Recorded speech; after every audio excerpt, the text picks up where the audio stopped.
ನಮಸ್ಕಾರ ಕರ್ನಾಟಕದ ಕನ್ನಡ ಜನರೇ. ಏನಪ್ಪ ವಿಚಾರ ಅಂದರೆ, ನಮ್ಮ ಕರ್ನಾಟಕದ ಗೃಹ ಮಂತ್ರಿಗಳು ಏನಪ್ಪ ಅಂದರೆ ಮಾಡೋ ಕೆಲಸ ಬಿಟ್ಬಿಟ್ಟು ಏನೇನೋ ಮಾಡೋಕ್ಕೆ ಹೋಗ್ತಾ ಇದ್ದಾರೆ.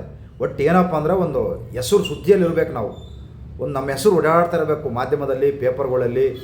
ಈ ರೀತಿ ಹುಚ್ಚಿದ್ರೆ ನಿಜವಾಗ್ಲೂ ಯಾವುದೇ ಕೆಲಸ ಆಗಲ್ಲ. ಇವ್ರ ಕೆಲಸ ಏನು? ಗೃಹ ಮಂತ್ರಿಗಳು, ಕರ್ನಾಟಕದ ಗೃಹ ಮಂತ್ರಿಗಳು ಮತ್ತು IT-BT ಮಿನಿಸ್ಟ್ರು. ಇವರು ನಮ್ಮ ಕರ್ನಾಟಕದಲ್ಲಿ ಎಷ್ಟು ಈ ಗೃಹ ಇಲಾಖೆಯಲ್ಲಿ ಹುದ್ದೆಗಳು ಖಾಲಿ ಇದ್ದಾವೆ, ಆ ಹುದ್ದೆಗಳನ್ನು ತುಂಬುವಂಥ ಕೆಲಸ ಮಾಡಬೇಕು. ಎಷ್ಟೋ ಜನ ಯುವಕರು ಇವತ್ತು ಕೆಲಸ ಇಲ್ಲದೆ ಪಾಪ ಸುತ್ತಾಡ್ತಾ ಇದ್ದಾರೆ.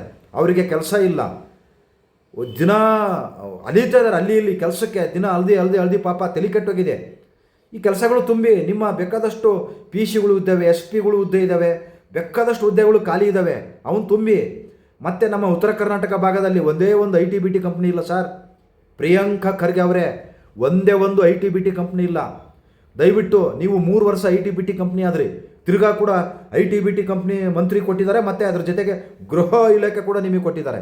ಏನು ಮಾಡ್ತಾ ಇದ್ದಾರೆ ನೀವು? ಏನು ಮಾಡ್ತಾ ಇದ್ದೀರಾ ಸರ್ ನೀವು ರಾಮನ ಲೆಕ್ಕ ಕೇಳ್ತಾ ಇದ್ದೀರಲ್ಲ ಸರ್, ರಾಮ ಮಂದಿರ ಲೆಕ್ಕ. ಅದು ಅವಶ್ಯಕತೆ ಇಲ್ಲ. ಅವ್ರು ಉತ್ತರ ಪ್ರದೇಶದಲ್ಲಿ ಇರೋದು, ಉತ್ತರ ಪ್ರದೇಶದಲ್ಲಿದೆ. ಯೋಗಿನಾಥ್ ಅವ್ರು ಕೇಳ್ತಾರೆ ರಾಮ ಮಂದಿರ ಲೆಕ್ಕನ, ನೀವು ಕೇಳೋ ಅವಶ್ಯಕತೆ ಇಲ್ಲ ಸರ್.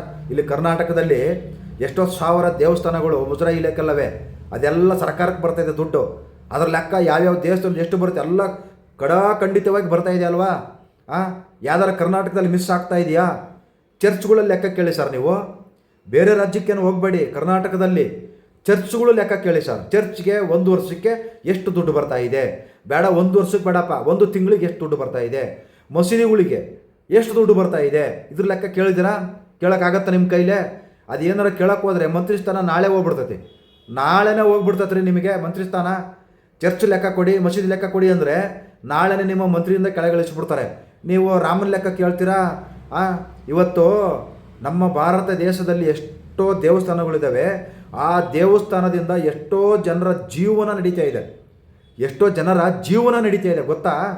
ನೀವು ಕೆಲಸ ಮಾಡಿ, ಬೇಡ ಅನ್ನಲ್ಲ, ಆದರೆ ಈ ಥರ ಕೆಲಸಕ್ಕೆ ಬಾರದ ವಿಚಾರಗಳಿಗೆ ತಲೆ ತೋರ್ಸೋಕೆ ಹೋಗಬೇಡಿ ಸರ್. ನಮ್ಮ ಉತ್ತರ ಕರ್ನಾಟಕದಲ್ಲಿ ಸರಿಯಾಗಿ ರಸ್ತೆಗಳಿಲ್ಲ ಸರ್. ನೀವು IT-BT ಕಂಪ್ನಿ ಮಿನಿಸ್ಟರ್ ಆಗಿದ್ದೀರಾ, ಏನು ಸರ್ ಮಾಡಿದ್ದೀರಾ? ಏನು ಮಾಡಿದ್ದೀರಾ ಸರ್? 3 ವರ್ಷ ಒಂದೇ ಒಂದು IT-BT ಕಂಪ್ನಿ ಉತ್ತರ ಕರ್ನಾಟಕಕ್ಕೆ ತರೋಕ್ಕಾಗಲಿಲ್ಲ ಸರ್. ಇವತ್ತು ಕರ್ನಾಟಕದಲ್ಲಿ 30 ಜಿಲ್ಲೆಗಳು ಇದ್ದಾವೆ ಸರ್. ಬರೀ ಬೆಂಗಳೂರು ಜಿಲ್ಲೆ ಮಾತ್ರ ಅಭಿವೃದ್ಧಿ ಮಾಡ್ತಾ ಇದ್ದಾರೆ ಸರ್. ಬೆಂಗಳೂರನ್ನ ಮಾತ್ರ ದೊಡ್ಡದಾಗಿ ಮಾಡ್ತಾ ಇದ್ದಾರೆ ಸರ್. ಯಾಕೆ ನಮ್ಮ ಉತ್ತರ ಕರ್ನಾಟಕದಲ್ಲಿ ಯಾವ ಜಿಲ್ಲೆಗಳಿಲ್ವ ಸರ್? ಯಾವುದು ಜಿಲ್ಲೆನೇ ಇಲ್ವ ಉತ್ತರ ಕರ್ನಾಟಕದಲ್ಲಿ? ರಾಯಚೂರು, ಗುಲ್ಬರ್ಗ, ಗದಗ, ಕೊಪ್ಪಳ, ಕುಷ್ಟಗಿ ಸರ್, ಕಲಬುರಗಿ, ಬೀದರ್, ಬಿಜಾಪುರ, ಬೆಳಗಾಮು, ಹುಬ್ಬಳ್ಳಿ, ಧಾರವಾಡ, ಹಾವೇರಿ, ಇವೆಲ್ಲ ಯಾಕೆ ಸರ್ ಜಿಲ್ಲೆಗಳನ್ನು ಮಾಡಿದ್ದೀರಿ? ಇವೆಲ್ಲ ಇಂಪ್ರೂವ್ ಆಗೋದು ಇಷ್ಟೇ ಅಲ್ವಾ ಸರ್? ಇವೆಲ್ಲ ಅಭಿವೃದ್ಧಿ ಆಗೋದು ಇಷ್ಟೇ ಅಲ್ವಾ ಸರ್? ನೀವು ಉತ್ತರ ಕರ್ನಾಟಕದಲ್ಲಿ ಮಂತ್ರಿ ಆಗಿದ್ದೀರಿ ಸರ್. ಬರೀ ಬೆಂಗಳೂರಿಗೆ ಮಾತ್ರ ಮಂತ್ರಿ ಅಲ್ಲ ಸರ್, ಇಡೀ ಕರ್ನಾಟಕಕ್ಕೆ ಮಂತ್ರಿ ಸರ್. 2 ಕೊಟ್ಟಿದ್ದಾರೆ ನಿಮಗೆ, 2 ಖಾತೆ ಕೊಟ್ಟಿದ್ದಾರೆ. ಯಾಕೆ? ಇನ್ನು ಯುವಕರು ಒಳ್ಳೆ ಕೆಲಸ ಮಾಡಬೇಕು, ಇನ್ನು ಮುಂದೆ ಅದ್ಭುತವಾದ ಭವಿಷ್ಯ ಇದೆ ನಮಗೆ, ಜನರು ನಿಮ್ಮನ್ನು ಗೆಲ್ಲಿಸ್ತಾನೆ ಇರಬೇಕು, ಇನ್ನು ಮಂತ್ರಿ ಆಗ್ತಾನೇ ಇರಬೇಕು ನೀವು ಅಂತೇಳಿ 2 ಅದ್ಭುತವಾದ ಖಾತೆಗಳನ್ನು ಕೊಟ್ಟಿದ್ದಾರೆ ಸರ್. ಏನು ಸರ್ ಈ 2 ಖಾತೆಯಿಂದ ನಿಮ್ಮ ಕೊಡುಗೆ ಏನು ಸರ್? ನಾವು ಕೇಳ್ತಾ ಇರಲಿಲ್ಲ, ಅದು ಅವಶ್ಯಕತೆನೂ ಇಲ್ಲ ಸರ್. ನೀವು ರಾಮ ಮಂದಿರ ಲೆಕ್ಕ ಕೇಳ್ತೀರಿ, ಅದೆಂಥದ್ದು RSS ಅವ್ರನ್ನ ರಿಜಿಸ್ಟ್ರೇಷನ್ ಮಾಡ್ಕೊಳ್ರಿ ಅಂತೀರಿ. ಇವೆಲ್ಲ ಕೇಳುವಾಗ ನಾವು ಇವನು ಕೇಳ್ತೀವಿ ಸರ್.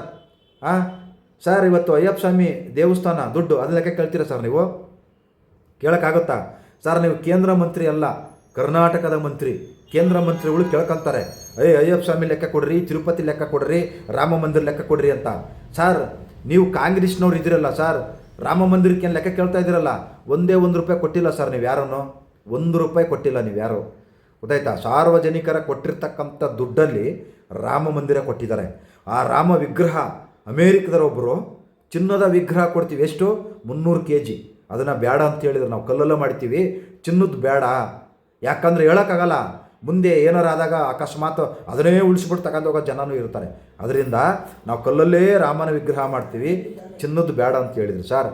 ನೀವು ಮಾಡೋ ಕೆಲಸ ಕರ್ನಾಟಕದಲ್ಲಿ ಬೇಕಾದಷ್ಟಿದ್ದಾವೆ ಸರ್.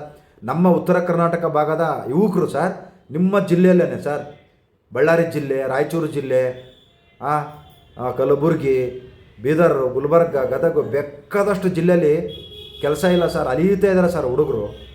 ಸರ್ ಈ ಪೊಲೀಸ್ ಇಲಾಖೆಯಲ್ಲಿ, ಗೃಹ ಇಲಾಖೆಯಲ್ಲಿ ಎಷ್ಟೋ ಖಾಲಿ ಇವೆ ಸರ್, ಅವನು ತುಂಬ್ರಿ ಸರ್ ನೀವು. ಆಮನ್ಯ ರಾಮನ ಹತ್ರ ಹೋಗುವಂತ್ರಿ, ಇಲ್ಲ ವೆಂಕಟೇಶ್ನ ಹತ್ರ ಹೋಗುವಂತ್ರಿ, ಇಲ್ಲ ಅಯ್ಯಪ್ಪ ಸ್ವಾಮಿ ಹತ್ರ ಹೋಗುವಂತ್ರಿ ಸರ್. ನೀವು ಬೇಡ ಅನ್ನಲ್ಲ. ಎಲ್ಲರೂ ಲೆಕ್ಕ ಕೇಳಿ ಸರ್.